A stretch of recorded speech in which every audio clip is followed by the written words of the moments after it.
بسم اللہ الرحمن الرحیم۔ السلام علیکم۔ میرا نام ڈاکٹر انور شہزاد ہے۔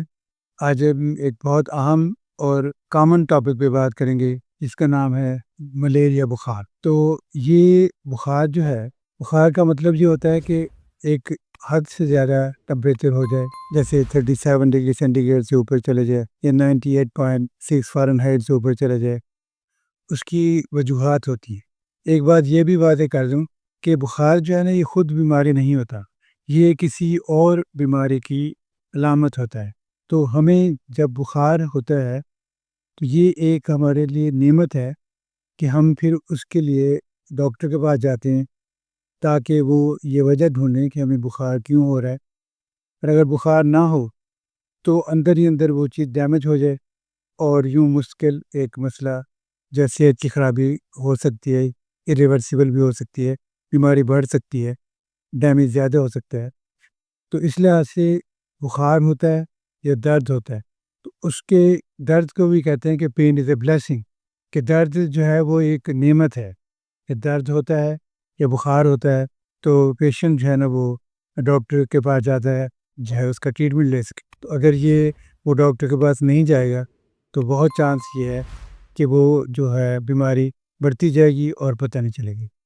جیسے کئی بیماریاں خاموش بیماریاں ہوتی ہیں، جیسے بلڈ پریشر کو کہتے ہیں کہ سائلنٹ کلر ہے، یعنی مریض کو بعض کا کچھ نہیں ہوتا لیکن اس کا بی پی ہائی ہوتا ہے اور مشکل ہائی رہتا ہے۔ مشکل ہائی رہنے سے اس کے کڈنیز پہ اثر ہو سکتا ہے، فالج ہو سکتا ہے، ہارٹ اٹیک ہو سکتا ہے۔ گویا کہ بخار ہونا یا درد ہونا یہ ایک نعمت ہے جس سے جو ہے وہ ہم ڈاکٹر کے پاس جا کے اپنی اس چیز کا حل تلاش کرتے ہیں۔ تو لہٰذا بخار کی پھر آگے کچھ نام ہیں، کچھ قسمیں ہیں، جیسے ملیریا کا بخار ہے، ٹائیفائڈ ہے، ٹیوبرکلوسس ہے، اسی طرح اور بخار۔ تو آج ہم زیادہ تر بات کرنا چاہتے ہیں ملیریا بخار کے بارے میں۔ ملیریا بخار جو ہے نا وہ آپ یہ کہہ سکتے ہیں کہ ایک چیز ہوتی ہے اینڈیمک، کہ کسی ایک خاص علاقے میں کوئی بیماری زیادہ ہوتی ہے تو اسے کہتے ہیں اینڈیمک۔ تو ملیریا جو ہے وہ ایک اینڈیمک بیماری ہے، یعنی ہمارے علاقے میں یا انڈو پاک میں دونوں سارے علاقوں میں ملیریا بہت ہی کامن ہے۔ تو اسی لیے جب بھی بخار ہوتا ہے تو ہم ملیریا کو پہلے رکھتے ہیں۔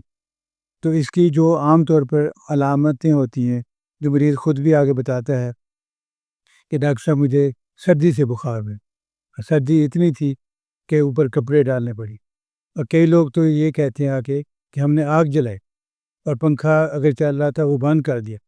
تو یعنی اس قدر شیورنگ ہوتی ہے کہ پیشنٹ یہ سمجھتا ہے کہ مجھے سردی لگ رہی ہے، لیکن بیسیکلی یہ اس کے اندر جو ہے نا وہ ملیریا بخار جو ہے وہ شروع ہو رہا ہوتا ہے۔ تو جب یہ سردی ختم ہوتی ہے تو اس سے ہیٹ انرجی زیادہ پیدا ہو جاتی ہے، اور ہیٹ انرجی کی وجہ سے ایک دم اس کا ٹمپریچر شوٹ کرتا ہے، 104-5 تک چلا جاتا ہے، تو جو کہ خطرناک ہو سکتا ہے۔ اور اگر بعض اوقات ایسا بھی ہوتا ہے کہ اس بخار کی وجہ سے اس کو دورے شروع ہو سکتے ہیں، فٹس ہو سکتے ہیں، خاص طور پہ بچوں میں۔ تو گویا یہ ایک ہر جو بندہ ہے، ہر شخص جو ہے وہ ایک حد تک پہچانتا ہے کہ یہ سردی کا بخار ہے، یہ ملیریا بخار ہے۔ تو لیکن اگرچہ اور جو بخار ہیں قسمیں ان میں بھی سردی لگ سکتی ہے، لیکن اس میں ٹپیکل جو سردی ہے وہ ہوتی ہے چیلز ہوتے ہیں، یعنی سردی بہت زیادہ لگتی ہے، سر میں درد، کمر میں درد، باڈی ایکس، اور اسی طرح پیشنٹ جو ہے نا وہ پھر جب پیشنٹ کا ٹمپریچر اتر جاتا ہے تو وہ بالکل ٹھیک ٹھاک ہو جاتا ہے، یعنی اس کو جیسے بخار ہوا ہی نہیں تھا۔ پھر عام طور پر یہ بخار ایک دن چھوڑ کے آفٹر 48 یا تھرڈ ڈے پہ پھر ہونے کا چانس ہوتا ہے۔ اس کی یہ وجہ ہے کہ جو پلازموڈیم اس کا جو آرگنزم ہے، کازک ٹیپ جو ہے وہ آرگنزم جو ہے وہ ہے پلازموڈیم، جس کی 4 قسمیں ہوتی ہیں، جو وائیویل، ملیریائی اور فیلسیپارم، اور اس طرح کر کے 4 قسمیں ہوتی ہیں۔ اس میں وہ پھر جو بخار ہوتا ہے، ملیریا کے جو جراثیم ہیں وہ آر بی سیز میں جا کے پھلتے پھولتے ہیں اور لیور میں بھی۔ تو یوں کر کے جب وہ آرگنزمس آر بی سی میں بڑھتے ہیں تو آر بی سی کا جو سائز ہے وہ اس میں سما نہیں سکتے. تو جب 48 آورس کے بعد وہ جو ہیں آر بی سی رپچر ہو جاتی ہیں. تو اس وقت یہ عام طور پر بخار کی جو اسپائک ہے وہ آتی ہے. تو یعنی کہ تھرڈ ڈے. لیکن جب یہ بخار کئی دن ٹھیک نہ ہو تو پھر یہ روزانہ بھی ہو سکتا ہے، کیونکہ اس میں جو ایک آرگنزم ہے وائویئر وہ کواٹرن فیور کاز کرتا ہے، یعنی چوتھے دن. یعنی جو دوسرے آرگنزمز ہیں وہ تیسرے دن، ایک آرگنزم چوتھے دن. یوں پھر یہ ہوتا ہے کہ وہ تیسرے دن، چوتھے دن، تیسرے دن، چوتھے دن، تو یوں ڈیلی ہی بخار ہونا شروع ہو جاتا. تو اس طرح کر کے اس میں جو زیادہ ایک اور آرگنزم جو پلازموڈیم فالسیپارم ہے وہ زیادہ ملیگننٹ اسے کہتے ہیں کہ وہ سیرو ملیریا اگر کاز کرے تو اس سے جو ہے نا وہ برین ایڈیما، فٹس اور برین ڈیمیج تک بھی ہو سکتا ہے. فٹس اٹ سیلف بھی ڈیمیجنگ ہوتے ہیں.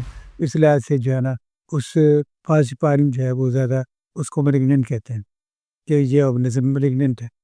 اور اس میں ساری چیزیں ہم دیکھ کے کہ اگر ہمارے پاس پیشنٹ آتا ہے، ڈاکٹر کے پاس جاتا ہے تو وہ پیشنٹ کی ہسٹری لیتا ہے. اگرچہ اس کو بعض کا تو اس وقت ٹمپریچر نہیں ہوتا تو لیکن اس کی ہسٹری لے کے وہ اپنا ڈائگنوسس بناتا ہے کہ یہ زیادہ امکان ہے کہ یہ ملیریا بخار ہے، خاص طور پہ اینڈیمک ایریا میں. تو ایسے میں اگر اس کا ٹیسٹ کیا جائے اس وقت زیادہ بہتر ہوگا جب وہ بخار کی کیفیت میں ہو. تو بعض کا ٹیسٹ باوجود ملیریا بخار ہونے کے نیگیٹو آتا ہے، تو اس کا مطلب یہ نہیں ہوگا کہ اس سے ملیریا نہیں ہے. یہ پھر آپ یا تو رپیٹ کریں یا اس وقت اس کا ٹیسٹ کریں بلڈ کا جب اس کو بخار یا ٹیمپریچر ہوتا ہے. تو اس طرح کر کے جو اس کی کمپلیکیشنز ہیں وہ ایسی گنی جا سکتی ہیں جو کہ بہت زیادہ بھی ہیں کہ سیرو ملیریا یا ہیمولیسس ہوتا ہے. ہیمولیسس اتنا زیادہ ہوتا ہے کہ پیشنٹ کو نیمیا ہو جاتا ہے، اور اسی ہیمولیسس کی وجہ سے اس کی کڈنی ڈیمیج ہو سکتی ہے، چونکہ جو بلیربن جو اس سے بنتی ہے جب وہ کڈنی سے خارج ہوگی تو وہاں وہ ٹیبیوز کو ڈیمیج کر دیتی. تو اس طرح کر کے اگر ملیریا کی شدت زیادہ ہوتی ہے، ہیمولیسس زیادہ ہوتا ہے، ایک تو انیمیا ہوگا، دوسرا یہ ہے کہ وہ گردے سے جب نکلے گا تو رینل فیلور کر سکتا ہے، اور اس سے بھی مزید جو ہے اور ایک سے ایک کمپلیکیشن فردر ہوتی جائے گی.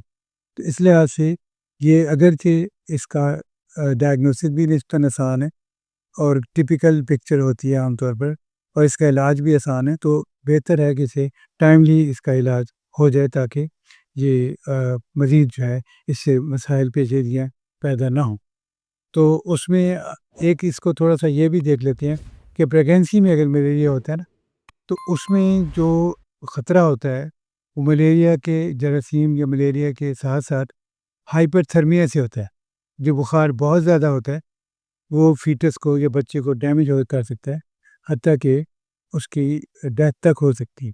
تو لہٰذا پریگنینسی میں اگر ملیریا ہوتا ہے تو اس کو ہمیں بہت ایفیکٹولی ایفیشینٹلی ٹریٹ کرنا پڑتا ہے